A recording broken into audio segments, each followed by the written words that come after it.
All right, we're trying it again here. I'm sorry. I'm going to try and make sure that doesn't happen again. I don't really know how. Um, but yeah, so still nothing has happened.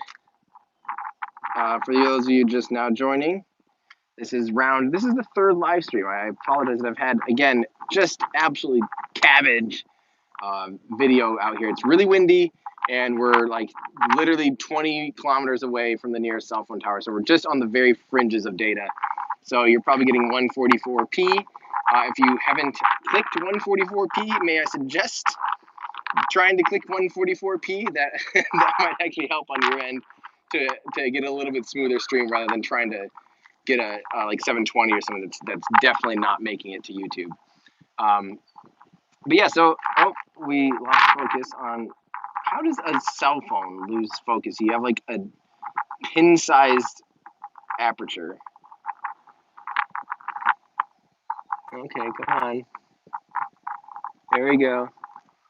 So a few minutes ago, just a recap here. A few minutes ago, we did see and hear fueling. We saw venting of something, most likely liquid oxygen.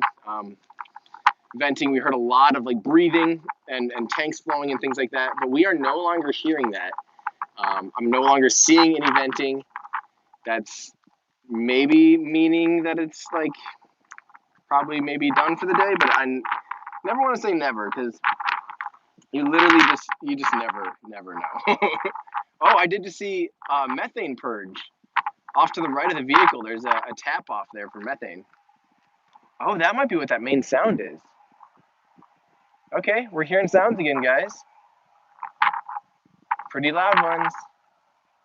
So stuff is still flowing. The juices are still flowing. This vehicle isn't ready to take a nap quite yet. And okay, so I feel like I've had to repeat myself quite a bit, but I know that we have quite a few people that are just popping in here and have a lot of questions. This is StarHopper, we're calling it. It's really just a hopping prototype of SpaceX's Starship vehicle. This is their next generation of vehicle. This thing we're seeing is literally just like a demonstrator, just to practice fueling procedures with methane. You know, this is a methane-powered rocket engine and rocket in a whole vehicle, and there's really never been a methane-powered rocket that's gone to orbit. So they have to practice the fueling procedures of that. They have a full-flow closed-cycle engine that is the most advanced rocket engine in the world. I said this earlier, but it's not the most powerful. It's not the highest thrust-to-weight ratio engine. It's not the most efficient engine in the world. But honestly, it's the holy grail though, because it's really good at everything. It's not the best at any one thing, but it's like really good at so many things, and really importantly, it's really good at reusability. When you burn methane, it burns really clean. It actually physically can clean some of the pieces of your engine, as opposed to when you run something like RP1 or rocket grade propellant kerosene. That leaves a lot of carbon deposit everywhere. You see how sooty and dirty the vehicles get, and the engines, you can only imagine what the inside of those engines look like after a couple of flights. That's not the case with this Raptor engine. It's like cleaning itself. It whistles while it works. You know what I mean? It's a huge leap forward as far as propulsion goes. And not only that, the vehicle that they're going to be building obviously is another huge technological leap forward, because it's going to be fully reusable. It's going to be made out of stainless steel, which has a very wide range of operating temperature, which means it needs very little to no active, or like little to no heat shielding. There's going to be no ablative heat shielding on it. The vehicle is going to be made entirely out of stainless steel 301 and 310S on the leeward side, on the windward side, I mean. And in certain parts, they will use what's called transferation cooling or active cooling, and it'll actually bleed out liquid methane over the heat shield to keep it cool through reentry. But even if it doesn't, say that totally fails for some reason, say that cooling system fails. First off, I don't expect it to, because rocket engines, in order to work, need to be actively cooled the whole time. And we rarely, if ever, see a cooling system fail on a rocket engine. So it's not like some, cooling system. Oh no, it's like, no, it's just some pipes. Like, it's really not a terribly complicated thing compared to the whole vehicle as a whole. But even if it would happen to fail, the vehicle would likely still survive mostly intact, because we've seen Delta upper stages, stainless steel upper stages from Delta rockets that have survived reentry with no cooling, with no systems that were meant to keep it intact, and they actually come back like almost entirely intact and hit the ground in one piece, which is just absolutely nuts. So yeah, so this is like the baby brother of all that. This is basically just a fuel tank with some liquid oxygen, some liquid methane, and a single Raptor engine. This is serial number 2. This is their second, like, we're calling it quote unquote like production engine, the full scale engine. It still has a lot of bells and whistles that hopefully won't, you know, they'll slowly tweak these. Actually, not slowly. It's not, SpaceX doesn't do anything slowly. They will be tweaking these as time passes, and you'll soon, before you know it, they'll probably have it stripped down to a very simple and elegant design. But right now, it's laden with so many sensors and so many things. They're continually refining them and trying to make them more and more simple, just from an operational standpoint. So, yeah, we'll see, guys. I mean, so that's what's mounted on the bottom of this 9 meter wide, that's 30 feet wide vehicle right now. This thing is insanely huge. I haven't been able to drive up to it yet today because the roads have been closed the whole time. But when the roads open back up, either tonight or tomorrow, I'm going to definitely go drive by because it is actually a public road when they aren't fueling. And I'm going to go get a nice little look at it. And even from here, guys, the scale is hard to fathom because I have to remind myself that I'm really far away from this. I'm, again, 1.5 miles, 2.4 kilometers away. I am extremely far away. And even at that, like, it's hard for me to fathom how big this thing is. And this is like, it's the same diameter as the vehicle will be, but this vehicle as a whole, when you see the whole stack someday, this is like 1/10 the size of the entire stack. This is just a peanut in a peanut stacking factory. I have no idea. This is just like a tiny little bit of the entire vehicle as a whole. And to think about what that's going to look like is mind-boggling. We'll see if anything else is going to happen today. There has been like a little bit of traffic moving around, and I think we're getting near the end of our window here, which is unfortunate because I think the next opportunity wouldn't be until Monday. It's probably unlikely that I'm going to spend an entire weekend here. I was kind of just hoping for some serious dumb luck where I show up, the thing does its thing, and then I leave. That would have been too easy, though. And again, I may or may not have driven all the way down. I was in Moab, Utah 2 nights ago, and then woke up yesterday in Albuquerque. I was just kind of driving around, getting some sabbatical time, I call it. And then, you know, I don't know. I just got this wild hair and go, you know, I'm gonna drive down and see StarHopper. Why not? I'm only 16 hours away, or it was more like 18 hours. So I drove 18 hours, and I'm on 2 hours of sleep. And all I want is just one little nice candle to light for me. Just a nice 280 bar chamber pressure, full flow, closed cycle Raptor engine fire up and slightly, very ever so slightly lift a giant weird water tower thing off the ground ever so slightly for just a second and a half, and I will be happy. But then again, you know, it doesn't matter. In the long run, like, I would much rather this thing be successful and have a nice, clean little, take its first little baby hop or static fire or whatever it ends up being, even if it's like a little belch of liquid methane and it doesn't actually fire up for any substantial time, even if it's that, as long as it doesn't blow up, that, because that can cause serious setbacks, and of course you have to figure out what went wrong and address that issue. So, you know, we're really just hoping.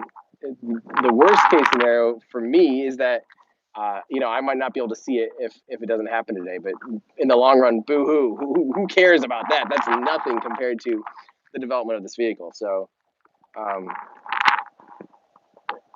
yeah, nothing has happened yet. We have heard there has been fuel flowing, and it's likely that today's just going to be another day where they dress it up with some fuel, stick some fuel in there, and then that's it. At this point, I'm really not expecting it to even hop today.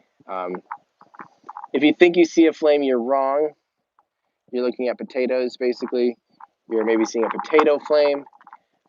Sometimes off to the right, kind of near, there's that bush to the right of the StarHopper. You'll see a little tap off there, and that's a methane tap off, where occasionally you'll see that light up a little bit. I think that's actually what we're hearing sometimes. We hear that flare, but I'm not positive. I'm not positive. I'm just not sure what to think right now. I'm not sure, not really sure what I'm doing. Standing in Boca Chica Village, in the middle, not in the middle, I'm at the end of Texas. Like, I can see Mexico from here. Literally right there to the right is Mexico. Yeah, just nutty, guys. This is nuts. Oh, I just heard someone say something, but I don't know what it is. Well, I'm trying to look around.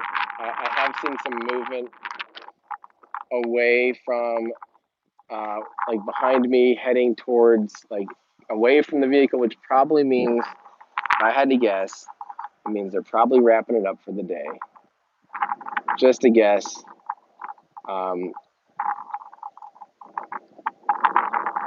Let's see.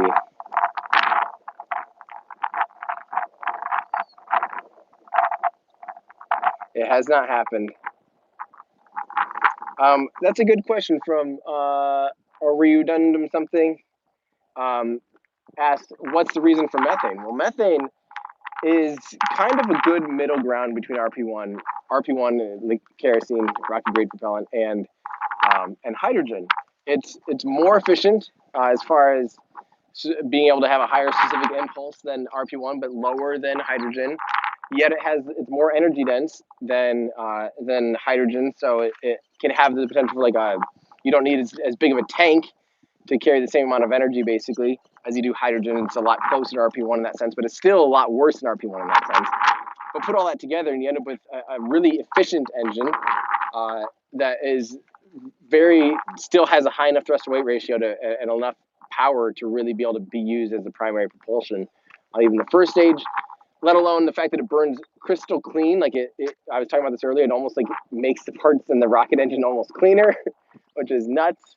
And it's just all around a very, very good thing.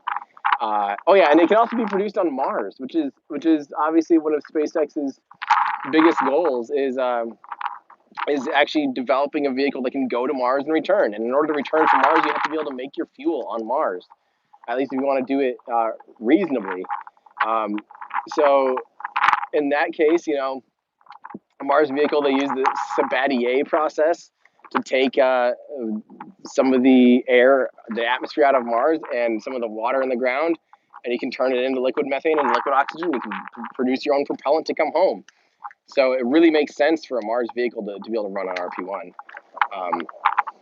People are saying they still see venting with my eyeballs attached. I have two decent cameras. I do have heterochromia, so there are different cameras in each eye, and they are not spotting any venting anymore, which I'm really just not sure what that means. Well, I'm not going to wrap it up quite yet, but yeah, this is the Grasshopper, or the F9R vehicle, but for Starship. That's basically exactly what it is. It's a way to practice the engine, a way to practice the fueling procedures, a way to, do all of that, do all of the things. My guess is, I'm looking around here, I'm not seeing too much movement yet, but if I do see people leaving going in towards the pad, then I'm definitely going to wrap it up, because that would be the end for sure.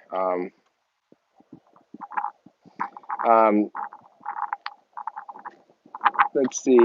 I have gotten a few bug bites, yes. I would love to have a more stable tripod. Actually, my camera itself, the real camera recording, is on a pretty stable tripod, but unfortunately it's so windy that the thing holding the phone to the camera is just not a very stable thing.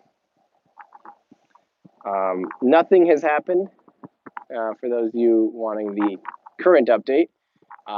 Status check is nothing has happened. We've heard some venting, we heard some fuel, we did see some purging.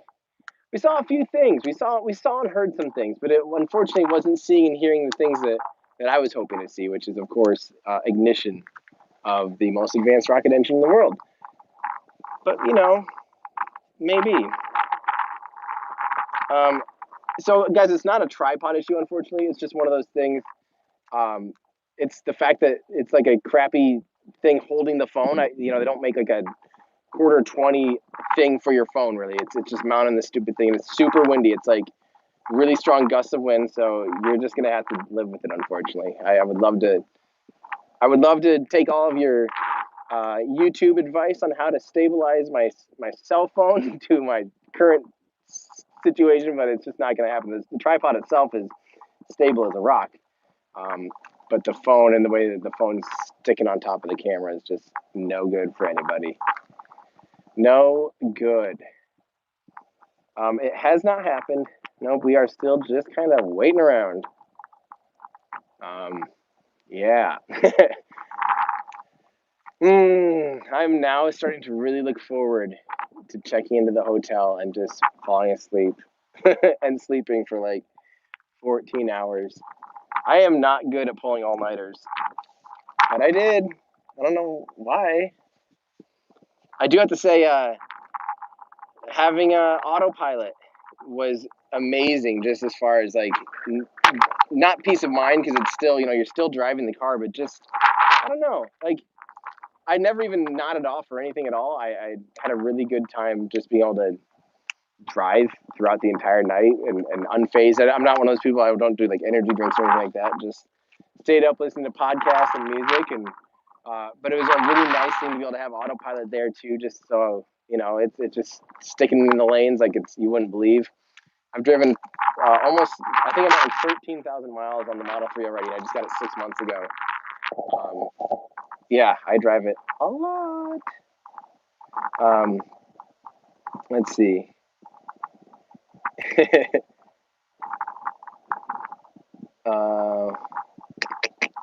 Sorry, I'm trying to keep up with you guys. Yeah. What podcasts? Okay, that's a good idea. Well, first off, the number one podcast you need to be subscribed to is obviously Our Ludicrous Future. That is which is spelled O-U-R, ludicrous, which good luck spelling it because I can never spell ludicrous. I think it's L-U-D-I-C-R with a bunch of other letters and an S or something. Our Ludicrous Futures, yeah. Look that up. That's the podcast that I'm on with Joe Scott from Answers with Joe on YouTube, and then Ben Solons from Teslanomics. And we talk about all things future and all things. I talk mostly, obviously, space, but we do talk a lot about like EVs and renewable energy and fission and lots of just futures and stuff. But of course, yeah, like I said, I am like the space dork. So definitely check that out if you guys aren't subscribed yet. I have a lot of fun doing that. That's like one of my favorite things to do all week.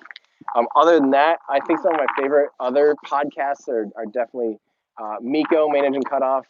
I like We Martians. I like Are We There Yet? I like Orbital Mechanics. I'm going to say those all again just so if you guys are like taking notes. These are all space podcasts. We have We Martians. We have Miko, M-E-C-O, which is also the name of my car, which is funny. We also have Orbital Mechanics podcast, and we have Are We There Yet? Those are really, really good space podcasts. If you're looking for more and more and more space, I highly recommend those. Other than that, some of my favorites, I really like this show called Reply All. It's a really good podcast. They like dive into like just weird like internet stories and stuff, and like scam calls and things like that. I don't know. I really, really enjoy that for some reason. I've never checked out Rocket History Podcast. I need to do that. There will be an Our Ludicrous Future I recorded in a parking lot yesterday in Albuquerque, but I have not had good enough data to upload the 1.5 gigs. Every time I try on my hotspot, it just poops out of me for some reason. Whoops. So, yeah. Where can I see good viewing places for Falcon Heavy? All right, well, I have you covered. If you just Google where to see a rocket launch in Florida, you'll either find my video or I also have an article up that tells you literally every location that you can possibly be. It tells you the exact vantage vantage points, and shows you like examples of what it would look like to be standing there.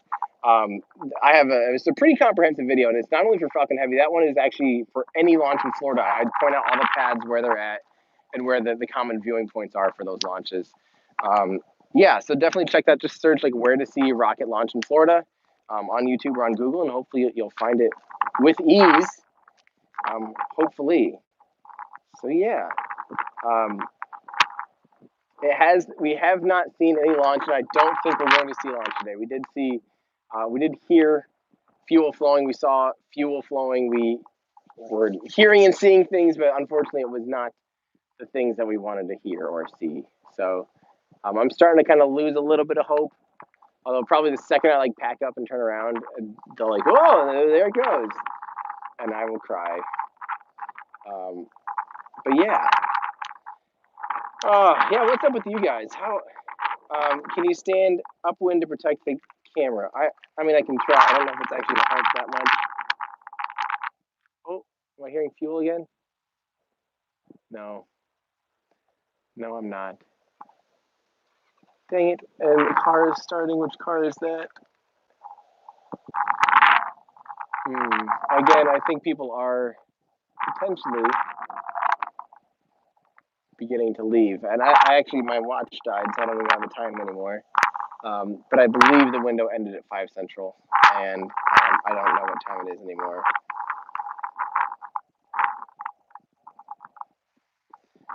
If I record the camera's viewfinder, that won't work very well either, because how am I going to hold that? That'll be even shakier and run a 450 millimeter equivalent lens. So you're going to introduce new shakes to the whole system, and that's just going to end up being a nightmare. That's why I'm recording it in 4K on that camera, so that if we get a static fire, if we get a fire today, we hopefully capture on something decent. I think you guys are mostly just going to be getting an audio feed with some potato pictures from my end, but that's about all I can guarantee at this point. Again, someday I'll probably figure out some kind of bonded cellular data streaming system that will allow me to mobily stream like this in very remote places. That definitely is something that I would love to be able to do, especially as there's going to be some really big launches this year. But yeah, we'll see, guys. It's starting to clear up, though. This sucks. The line of sight is really clearing up. Some of the haze and the humidity and the heat waves, the atmospheric distortions are starting to clear up. So as far as timing, as far as a vehicle propelling itself off the ground ever so slightly, it would be absolute opportune time right now as far as clarity goes. I need a Starlink. Yes, I do need Starlink. And it sounds like there's rumors that Starlink might actually have its first fleet, kind of maybe Demo 2 fleet, or maybe the first bit of operational Starlink satellites going up potentially really soon. I think like this summer they have maybe it's like May or June. They have a launch that does not have a customer, and it matches kind of what we would suspect for Starlink. Man, that's going to be another one of those game changers. If it happens, yeah, if it just so happens, yeah, it'd be funny if they stop right when it's no. If it just so happens right now, I'll be very, very happy. But yeah, the Starlink though will be another one of those things that I think people are not estimating very well. That if SpaceX really does do like 4,000 satellites and provide global internet anywhere around the world, like gigabit internet speeds, anywhere, like I could be here, I could be out in the middle of the ocean on an airplane and have like beyond LTE speeds. Yeah, that's game changing. That's game over. That is absolutely game over.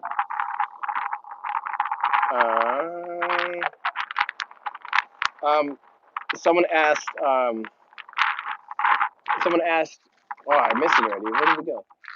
Sorry, I'm trying to keep up with you guys. April 2019 from SpaceX Now. That sounds about right. It is almost 5 Central. Okay. Shoot.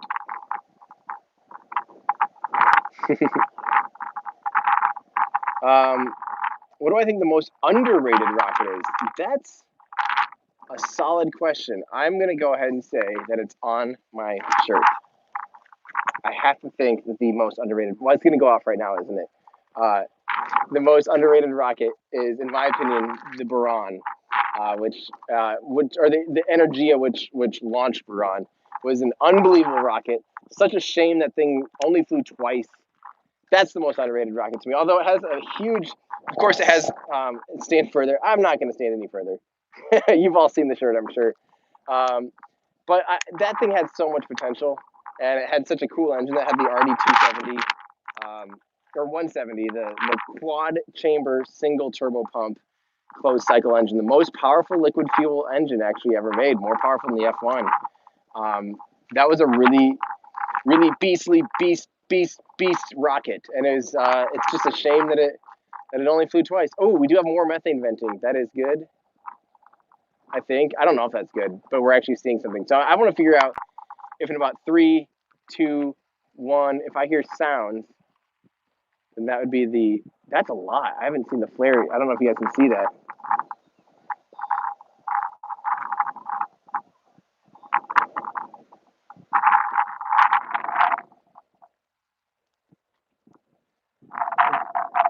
I think you just said we're calling it.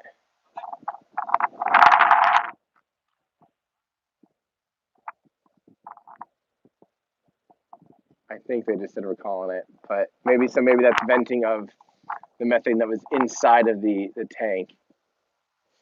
Is very out of focus.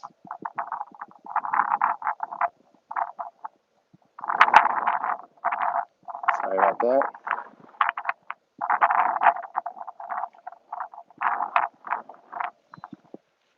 I have a feeling that is them totally venting the tank, and that's why we're seeing so much burn off there, so much tapped off. That would make sense.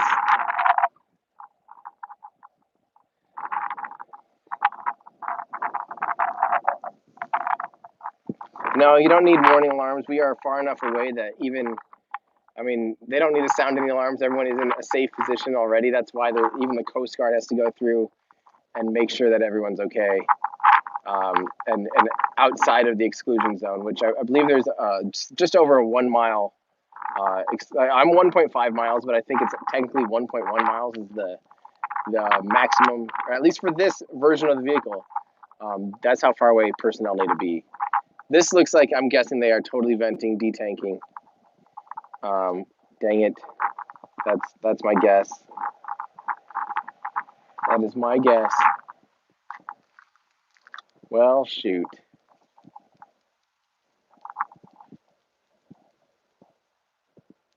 I would find it unlikely that there would be purging that much methane without it having come from the primary tank of the vehicle. And unfortunately, it's not always tomorrow. I think the next NOTAM, the next no-fly zone, isn't scheduled for Monday, so that kind of sucks. It is currently Friday. I don't know if I have it in me to stick around Brownsville, Texas for 2 full days and then do this a full another day. Part of me says, like, I'm already down here. I might as well. The other part of me says, like, what are you going to be doing? I guess I could finish scripting. I could get some work done. I'm back in work mode. I think I've had a long enough sabbatical. No, they still do need a NOTAM because, an airplane flying overhead could be well within 1 mile. So as far as debris goes, they have a 1,000-foot ceiling over this area that airplanes cannot fly over because they could put themselves at risk if they flew too close to the vehicle while it's fueled up.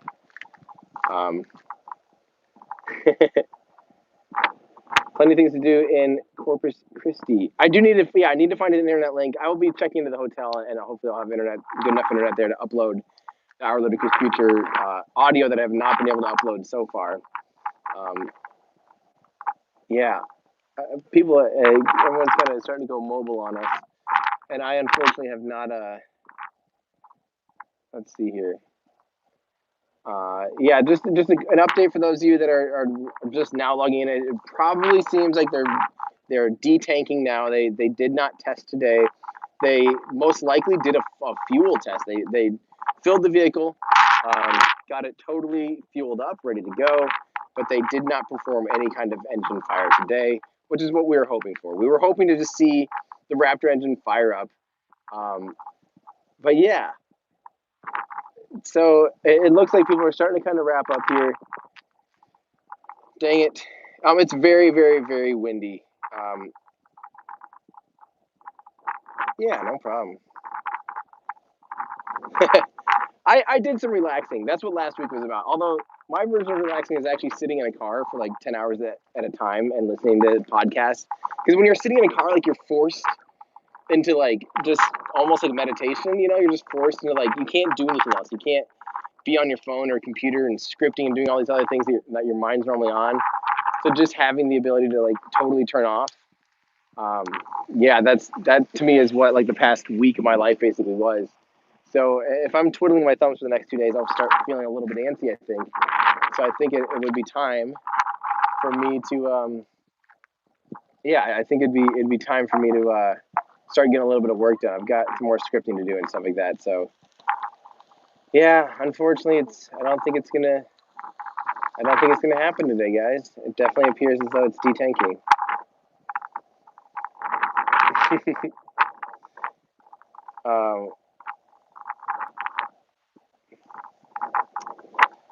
Let's see.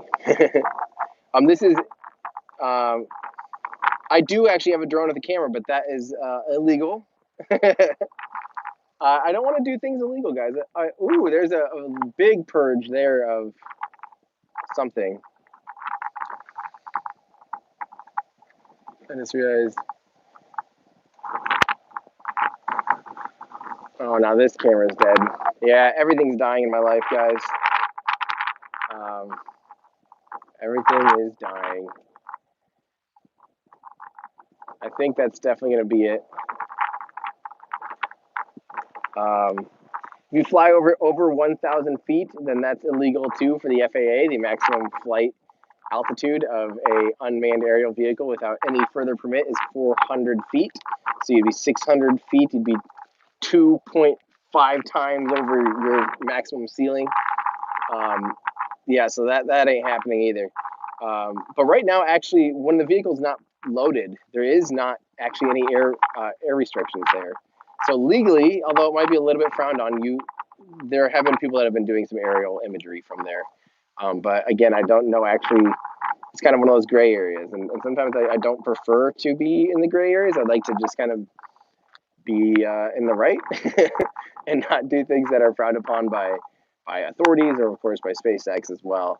You know, we're out here to try to communicate the things going on and not pester and disrupt what's going on by any means. You know, that's obviously the exact opposite of what we want to be doing. You know, my job as a communicator and as a enthusiast is to tell you guys why this is exciting, why it's a big deal, what's going on, set your expectations, help you figure out like what's going on in the future.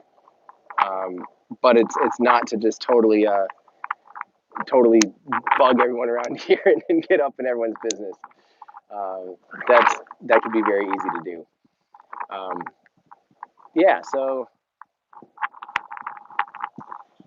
it's not so that flame you're seeing is a methane tap off. That probably means that they're detanking the methane tank of the Raptor engine or of the StarHopper vehicle. So that's why we're seeing a lot more venting now than we did before, because I believe this is them totally purging the system. Really quick, I'm going to go try to change batteries just in case my main camera did die. I'm going to grab one more fresh battery. Everything is dying. My live stream is dying. My camera is dying. So let me see if I have one more spare battery that's going to be good for something. And I don't think I do. Shoot. Well, here's a battery. I don't know if it's good. Only one way to find out. Get my life ready to charge up later, that's for sure. Especially if I stay out here for a few more days.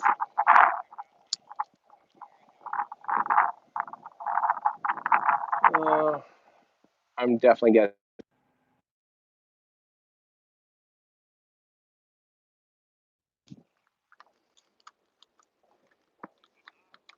Hey, thank you. So just a reminder, I'm still seeing some questions. The vehicle is not going to be flying what we'd consider flying at all when it goes off for the first time. The first time this thing fires up, it's literally going to just hop, and very, very, very, very, very short little hop. Hop is definitely the correct term for this. It's going to be like a meter, maybe. Like I wouldn't expect more than that. So when we first see this thing fire up, it's going to be tethered to the ground even, so it doesn't fly away. That's how bad they don't want it to fly at first.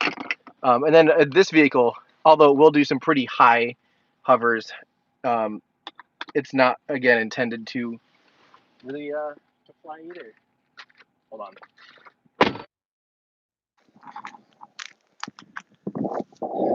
Sorry, I'm guessing audio got real weird for you guys there.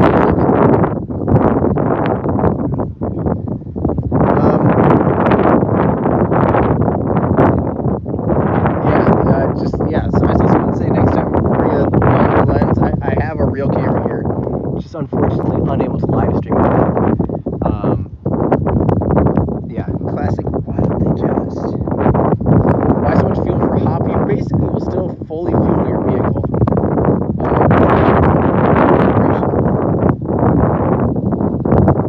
Wind warning. Oh, so my AirPods are actually doing something, huh?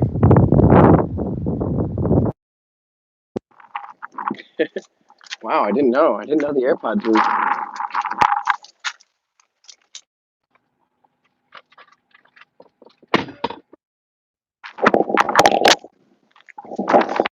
Guys, the AirPods too are totally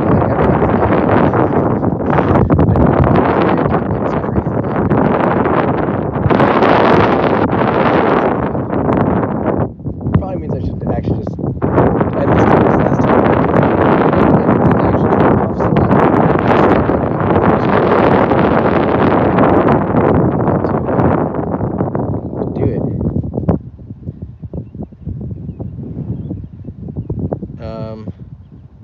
I know, guys, I'm sorry. It's like 20-mile-an-hour winds out here. There's not too much I can do about it. I'll put my headphones back in a second as soon as I can. Just a second.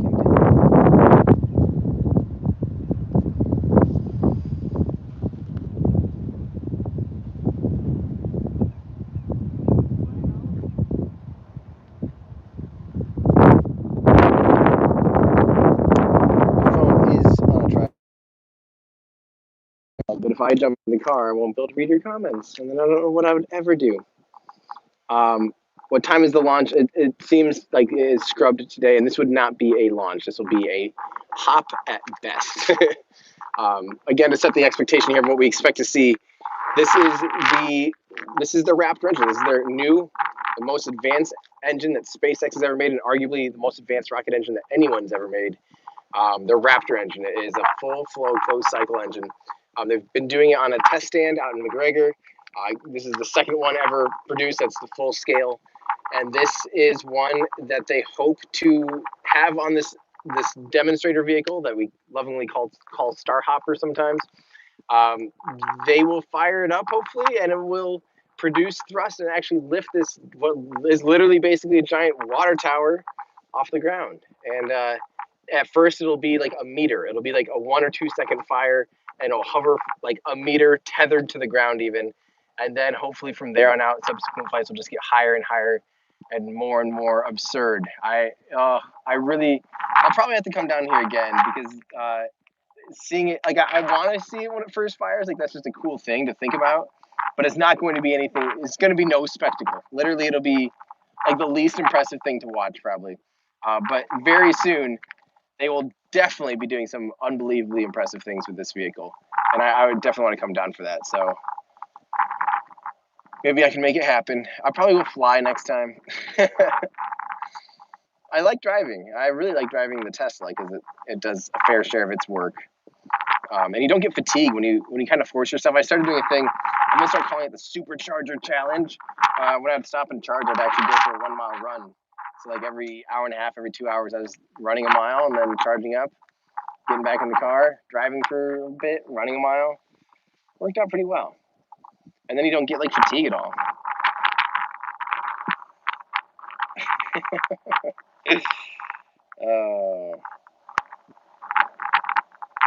Ooh, KSP 1.7 next Friday. That's the best news I've heard in a long time. I did not know that. I can't wait. The one thing that I really want from Kerbal Space Program that I am begging them to do someday is make a one-notch bigger solid rocket booster. Because the solid rocket booster, the biggest one now, looks like the space shuttle, but it's not scaled at all to the space shuttle in any way, shape, or form. And that just makes me super sad. I just want a bigger, yeah, a bigger SRB. Is that too much to ask? I think there's a ton of new parts and stuff and new looks for parts. They are doing a massive graphics overhaul on this new Kerbal. And I think that's going to be pretty exciting. Well, the podcast that I'm a part of is called Our Ludicrous Future.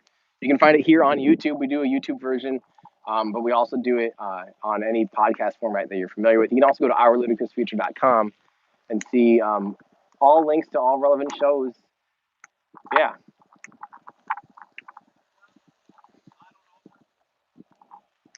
Oops. Sounds like we still don't have any real update on what's going on. I'm still going to grab, you know what, guys? I am going to grab a battery here just in case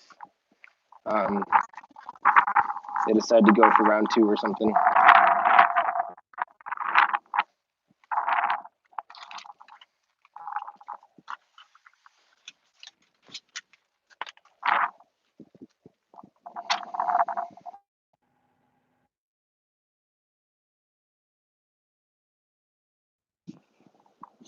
What do I think the BFF?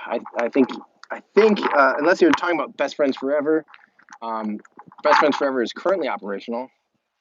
Just talk to your local best friend. But BFR, when do I think BFR? We now call that thing Starship, and the Starship / Super Heavy Booster, but the whole system we call Starship. When do I think that'll be ready?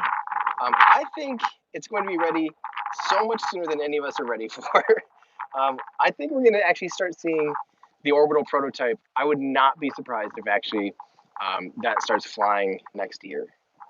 And of course, at first it'll be pretty low-key. Yeah, I mean, we're already seeing hardware for it popping up, so who knows? For those of you still asking, unfortunately, I think they're detanking. Although we're having, I don't know, I'm not ready to give up quite yet. I am, however, very sad. Hang on.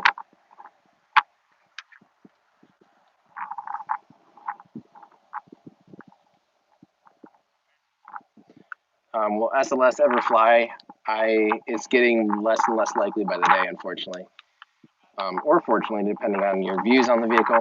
But for me, I still think it's a shame to have a vehicle under development that long. And a powerful, quite frankly, I mean, huge vehicle. Something that's more capable than the Saturn V. I don't like seeing that go away. But I would have liked to see it fly at least once, even if it's a total waste of money, even if it's a sunk cost fallacy aspect. I still would just love to see it fly. But I don't think that's going to happen. That is the question, guys. We have seen it fuel up, and now it's seeming to be purging its fuel. But it's honestly not looking good for a hop today. I'm going to even hesitate to call it a hop. I'm really going to call it more of a vertical static fire with a tethered vehicle. You know, it's if it hops, it's just barely going to do anything.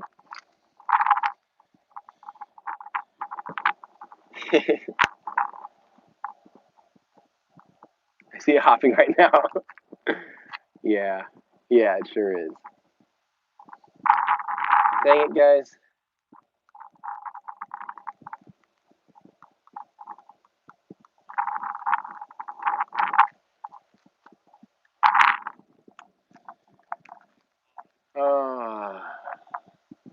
The tiredness is hitting in now that I think it's like probably over. Success, it did not blow over. It's true. Yeah, I know that's a joke, but because the nose cone did blow over.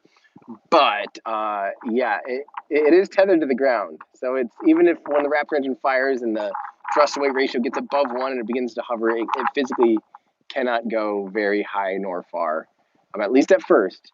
While they start to rein this vehicle in, we'll hopefully start to see it do some serious work at some point and actually perform pretty serious hover tests. I cannot wait. Can you imagine seeing that thing do some kind of hover slam?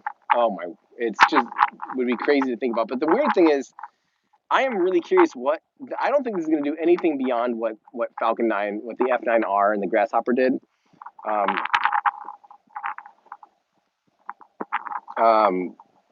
Sorry, yeah, it's the Grasshopper and F9R vehicle. If you think about what they did, they never really went too high, they never went too fast. And this vehicle has like fixed landing legs that are basically fins on the wrong side of the vehicle for re-entry. And that's why the actual Starship will have, they will fold and articulate back and come in broadside. And then once it's going slow and doesn't have a lot of aerodynamic effect, it'll go tail first. Let me see if I can get an update. What's the latest? What's the latest? They still don't know. I think it's over too. Yeah, it's got to be. I mean, I don't know why else they'd be venting.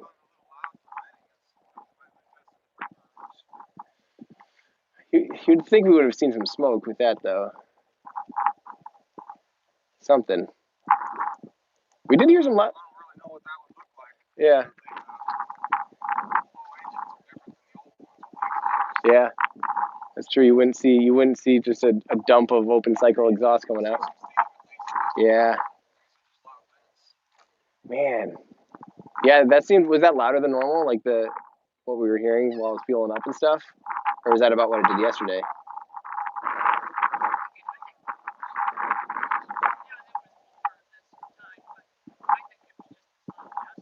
Yeah. Okay. Oh man. Yep. Oh yeah. Even though it's as simple of a vehicle as they can produce at the time, it's still a very, very, very complicated system. All new. So again, guys, don't forget they are. This is the first time they're really, really working on fueling up liquid methane. Even, I mean, there's not on test stands. It's one thing, but when you actually have to pressurize tanks and there's going to be a whole lot of wet dress rehearsals, I assume, before they actually really, truly do a proper fire of this vehicle. And we see any kind of hop, any kind of vertical static fire. Yeah, I don't know. I don't know when. I can't predict that at all. I don't think they can either. But at the same time, they aren't done.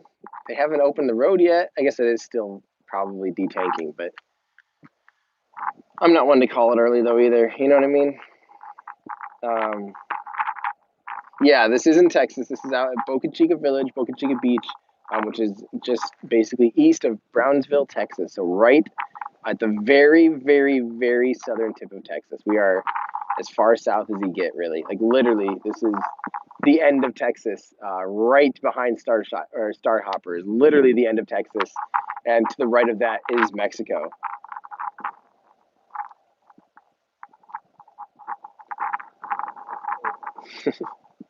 Will future launches be visible? Yes. So it sounds like this is kind of one of the cool things, guys, that we heard last week from Elon, is that they're actually working on getting factory approval to actually build the orbital versions of Starship out here and at the Cape, which is news because we didn't really know still what last we knew for sure they had talked about having, they were going to be building them at the port of Los Angeles and then shipping them via barge to what we assumed was 39A. We also heard rumors of, a floating platform for their orbital launches. But now it sounds like this is good confirmation that their orbital launches of this vehicle will be right here and at Kennedy Space Center, which that is so awesome. Landed on the VAP. Oh, I hope SpaceX never watches any of my Kerbal live streams because they will get the worst ideas for basically everything. We are seeing interesting. We are seeing actually venting from the left set of oxygen tanks again, which we haven't seen that for quite a while. Who else is out there with me? There's a couple local villagers. So Boca Chica Village has, I don't know, maybe 24 houses out here, and so there's locals that are allowed to be able to stay during these fires. I think I kind of lucked out a little bit. It's not recommended to come down here. I just don't come down here, guys. Like, don't bug the authorities and stuff. I may know a guy or something. Yeah, so it is technically like you're really not supposed to be down here unless you live here. That's word of advice. But someday, when they do start launching orbital vehicles, the cool thing is South Padre Island is only about 5 miles north of here, and that's already kind of a tourist destination with hotels and stuff.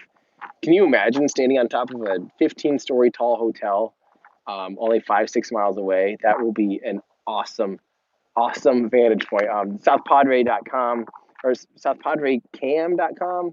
I forget. Sorry, to the people that run that web stream, they actually do a really good job of webcasting.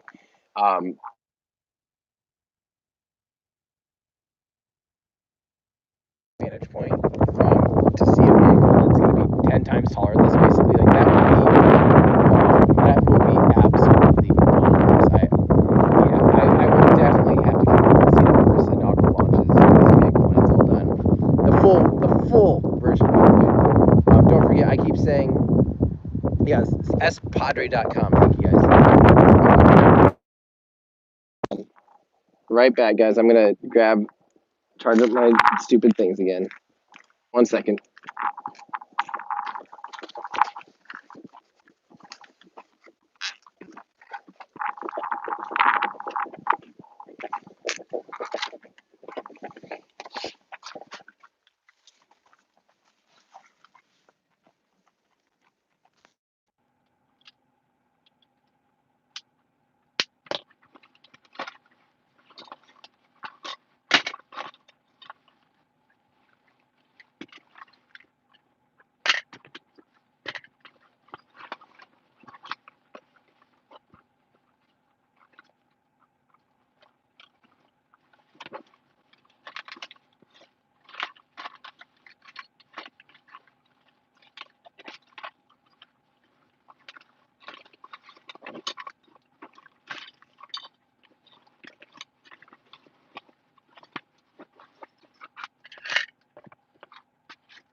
Range of things. Let me know if this is any better, guys. Yeah, that's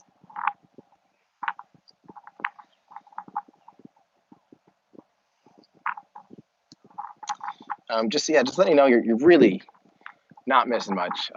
They did a full fuel up.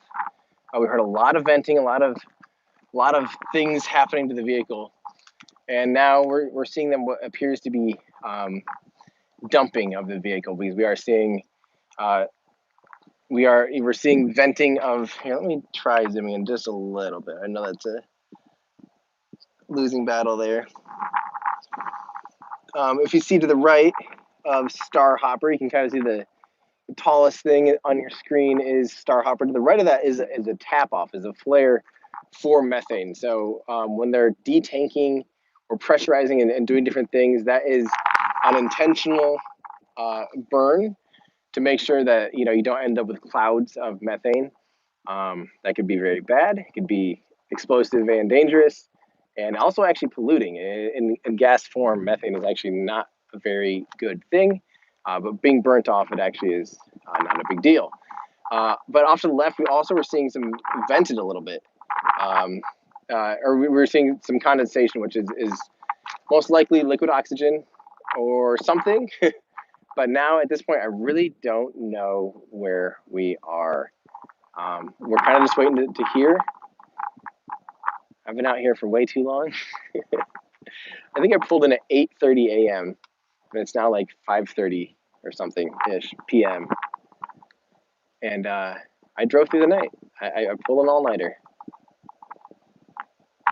But if I would love if they were able to try again this weekend, but I don't think that's going to be the case. I'm hearing Monday, Tuesday, Wednesday is the next opportunities, which is a shame. I'd really like if they were able to try this again tomorrow, just so I don't have to wait around 2 more days to do this. But maybe in the meantime, in those 2 days, I could try to figure out a little bit better solution. I would love if my phone. I really wish that my phone could actually tap into the Tesla's AT&T hotspot, because sometimes AT&T, and maybe it's because it has a bigger antenna and stuff on it. The car might have a better receiver than a typical phone, but I swear I have like 4 or 5 bars of LTE like constantly when I'm driving. It's too bad. The test, we don't. When is the big question? We don't know when. We don't really know anything. We know that we're seeing some methane vent at this current moment, and that's all we know. We heard a lot of fueling procedures earlier, but at this point, yeah, we're just waiting around. No telephoto lens. That's incorrect. See, you're making a poor assumption there, my friend. I have a 300mm f2.8 lens on a crop body, actually shooting 4K as we speak. That's what's more important to me than unfortunately a potato quality live stream. No matter what, there's just not enough data. Even if I were to able to crank out what's being captured on the CCD at this moment in 4K, you will not be able to receive that pipeline because the data is just too poor. But someday, I am going to work on a bonded internet solution that would allow me to actually be able to stream something like that to you guys. But yeah, you can tell it looks so shaky. That is because it's unbelievably windy. So I apologize for that. Do we know where the heat shields being tested will be on Starship? Yes, the heat shields that are shown being tested are hexagonal. We saw last week in some tweets from Elon. They're most likely that 310S stainless steel. That's stronger than 301. It's going to be the rest of the vehicle. And not stronger, but more heat tolerant. It can basically handle orbital reentry heatings without any additional cooling, and that's what we were seeing. We were seeing them sitting there at like 1400 degrees Celsius, just getting cooked like crazy. Now orbital velocities can see heating up to over like 1700 degrees, and so some parts of the ship will require. So the whole belly of the ship, or the windward side of the ship, will have some form of heat shielding as an additional layer of stainless steel. So it'll be that 310S. And then not only that, there's going to be some points that are even higher peak heating. So the straight like line of where it's windward, where it's going into the atmosphere, there's going to be peak points that are going to be extra hot, and those will require an active cooling. Those will require the transpiration cooling of liquid methane. And that'll be unbelievable. Like, that'll be the coolest thing ever. I can't wait for that. I think that's a really smart solution. So,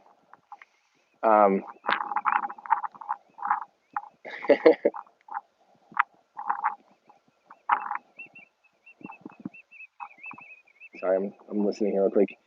Engineering student wondering if you've ever considered. Dang it, I missed it. It's too fast. And if I do this, I'm wondering if you're ever considered going into engineering or sciences. So actually, I went to school initially to become an industrial engineer.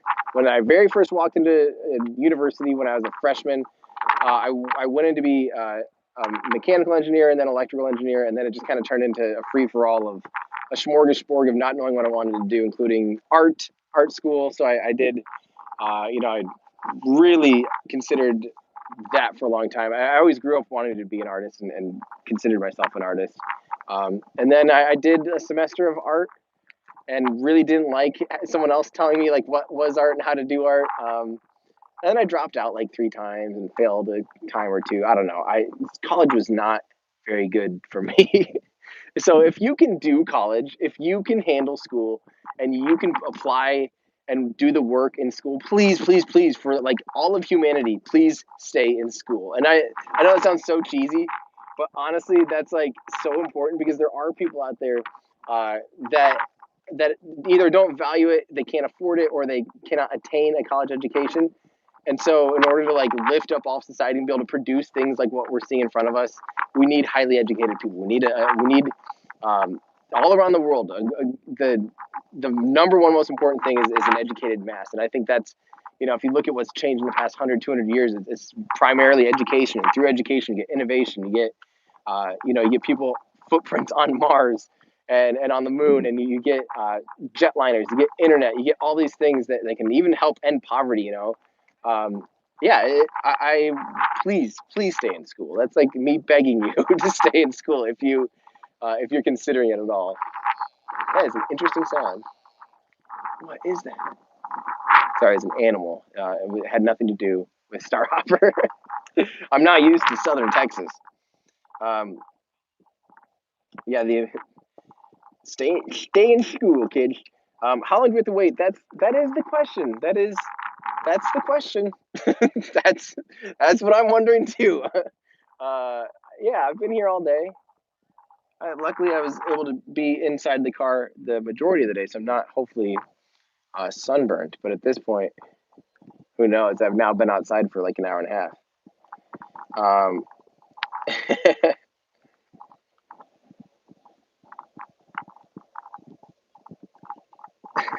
Fire Estes rockets at it. That sounds like I am literally like tackling distance away from the sheriff, and I don't think I would want to be someone trying to fire a model rocket anywhere near anything right now. You'd be on the ground and you'd be getting tased. Very, very not a good idea. There is, by the way, yeah, this is although this is a really interesting situation because this is actually like public property where I am, even where StarHopper is like sitting there right next to a public beach. But during these static fires and during these testing, when the vehicle's full of propellant, it is highly energetic. There's a lot of potential there for to potentially cause people or property damage. So when they fuel this vehicle up, and when they do any kind of tests, they will be clearing and shutting off the beach, not allowing access. So yeah.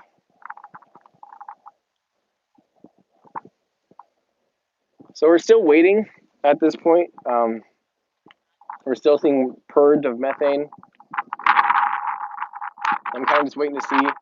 I'm not really going to call it until I start seeing personnel head towards the pad. That would mean that the vehicle is detanked and it is no longer fueled and ready to go. That means that they are done, because once the vehicle's safe, yeah, there's definitely nothing else they will be doing today. But at this point, yeah.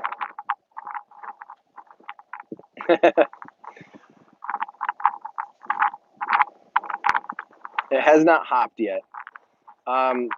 What about a drone? That would be, so technically, legally with the FAA right now, there is a NOTAM. There is a no air traffic. You cannot fly anything within a certain perimeter, including an altitude too. So you cannot use any kind of aerial imagery to get close. That is not something that you can do legally. The FAA and or SpaceX and or the sheriff right next to me would come after you in a heartbeat. So I highly recommend, if you're considering doing something of the sort, please don't. Don't even consider it. Definitely don't do it. But first, it starts off with the consideration of the gears turning, going, Hey, wait, I live in Houston and I have a drone. Nope, put it away. Pack it up. Don't even do it. Speaking of,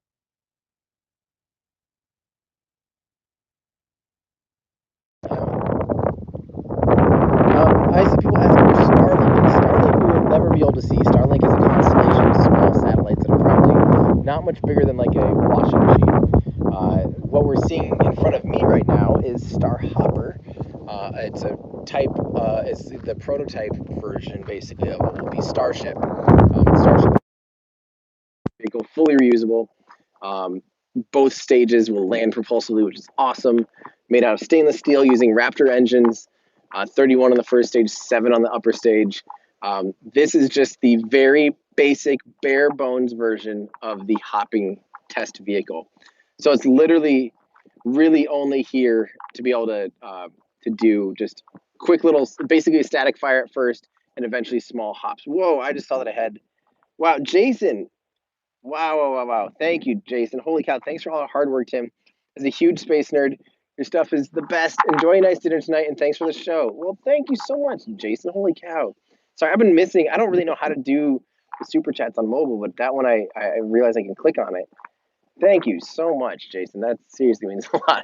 I think I'm ready for a little check into the hotel and some food in my stomach, and I'm gonna sleep like you wouldn't believe.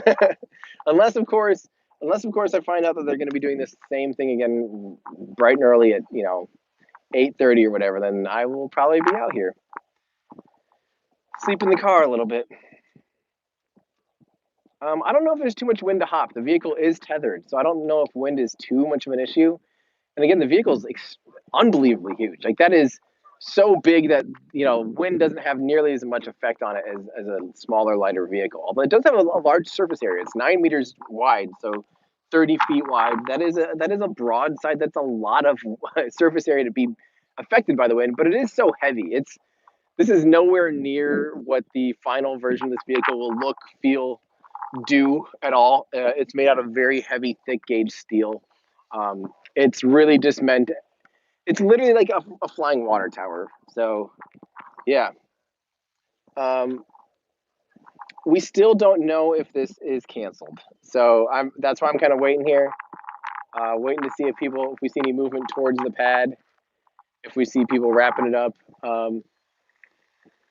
At this point, I think it's just simply too early to say, too early to really call it.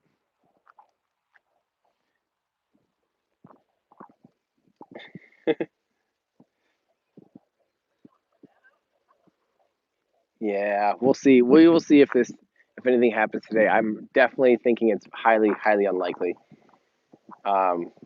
Yeah. Scott, thank you very much, Scott.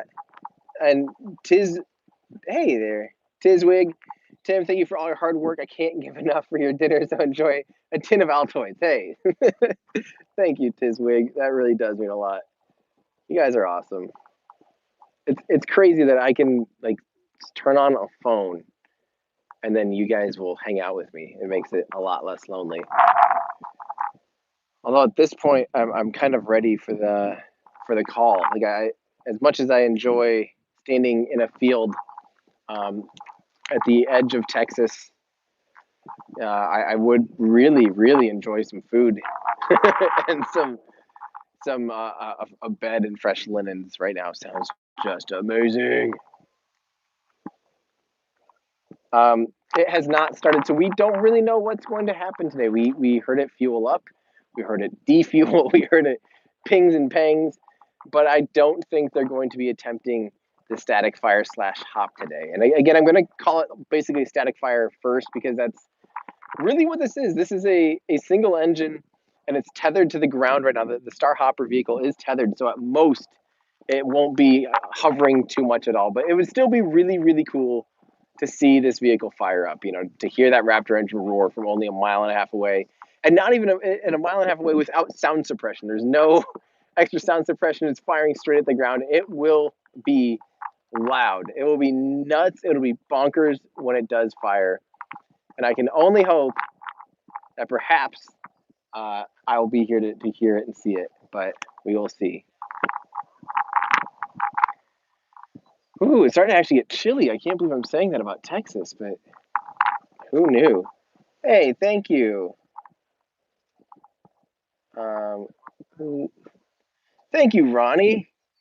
I appreciate that, and you're welcome for the work. Like I said earlier, I am. Oh, and thank you also, big-hearted ape.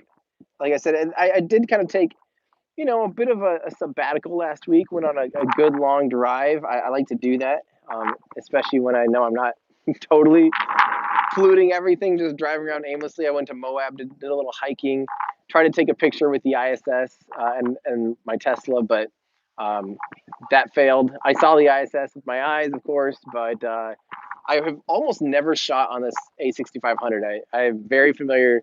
My A7R2, my full frame camera, that unfortunately I broke the LCD screen on it, so I don't use that. And it's just this little A6500 is so easy and portable that I just figured I'd take that with me. And I didn't know how to use bulb mode on it at all, so I missed the ISS transit over the car with Canyonlands in the background. It was a kind of a cool picture, and then I totally bonked it. But yeah, other than that, just been kind of hanging out, listening to some podcasts. Jacob, hey Tim, thanks for doing, much appreciated. Here's some beer money. Thank you very much, Jacob. I really appreciate that. Um, Thank you. What's the coolest part of BFR? Well, first, let's make sure we're correct here. BFR, it will always be BFR in our hearts. Like, let's not joke. I mean, it's always going to be a big Falcon rocket. But it is now officially called Starship, and Starship and the booster is considered the super heavy booster, but the whole system as a whole is Starship. So, what do I think is the coolest thing about Starship? I mean, the full reusability aspect, and then when you answer that question and say full reusability is what I think is the coolest thing, uh, then you have to look into like how is it fully reusable, and the systems that they've developed to potentially and hopefully perform orbital reentries and survivability, like using stainless steel because of the wide operating temperature and strength to weight ratio. Also using stainless steel because it can handle reentry heating, and then actively cooling it with transpiration cooling.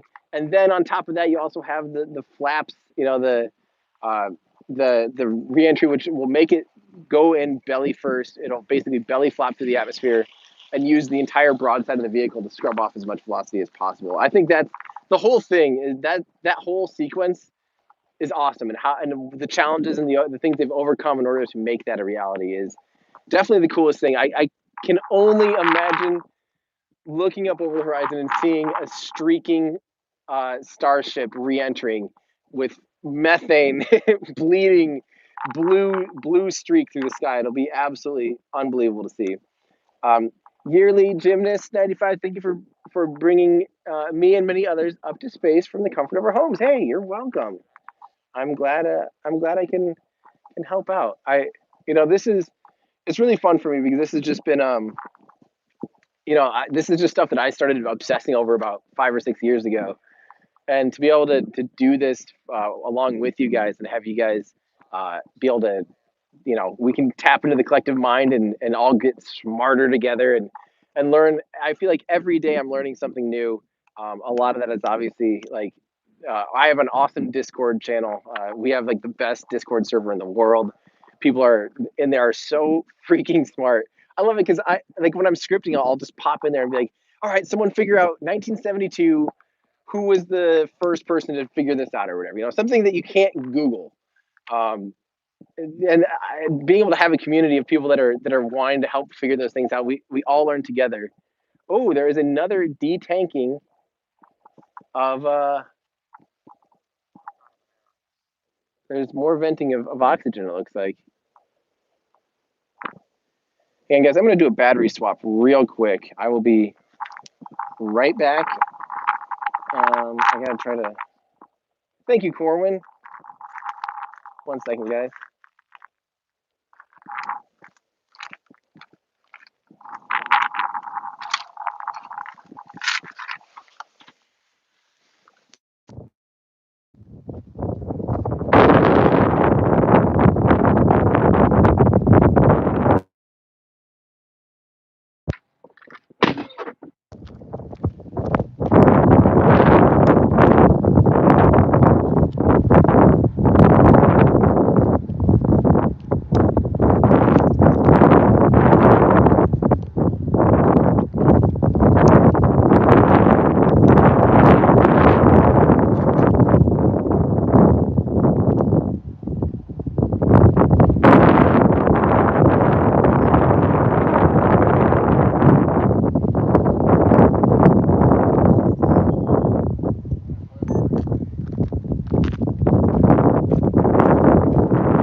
Okay, guys, I am back. Okay, sorry about that. Uh, Frost, I love your music. Well, thank you. I'm glad you appreciate that. That actually means a lot. Yeah, I enjoy writing music. So just even thinking that someone wants to listen is awesome. I do intend to get that 27 Merlins album out soon. I forgot to actually send that off to the masters before I left for this little thing. And so it probably will get delayed a little bit, but all things happen when they happen. Let's see here. And Mike, please find a decent restroom and later some dessert on me. Hey, thank you, Mike. I'll find a decent restroom. I have a hotel tonight that I am very much looking forward to. Tobias, thank you for your hard work. Uh, Tack for dit fina job. I'm guessing that means thanks for the fine job, maybe? I know what talk means. Talk means thank you. And thank you very much. Robin, thank you for being there for those of us that live so far away. Sweden, dang. You said this was number 2 of the production Raptors. Do we know when the first one died? Confirm that this is number 2? Yes, Elon has confirmed, and thank you very, very much. Elon has confirmed a handful of times that this is the second serial number of the production Raptor engines, of the full-scale Raptor engines. The first one had a little bit of an issue out at McGregor when they were testing it. That's the one that they tested it a bunch. Like they've been testing that thing already way more than like even imaginable. And I think they're maybe just pushed up against some of the upper limits. They did not lose the whole engine. I think they just lost some of the bits of the engine. But I think the important part is the turbo packs and all the power packs are actually fine. Um, so yeah, this is the second one. I would assume they're working on the third one as we speak. Maybe the fourth one, maybe the fifth one. Who really knows at this point? I don't know how far they're going to want to go into it before they are ready to really, seal it up and start mass producing them. Because I think they really want to get the design finalized and simplified before they really, really ramp it up.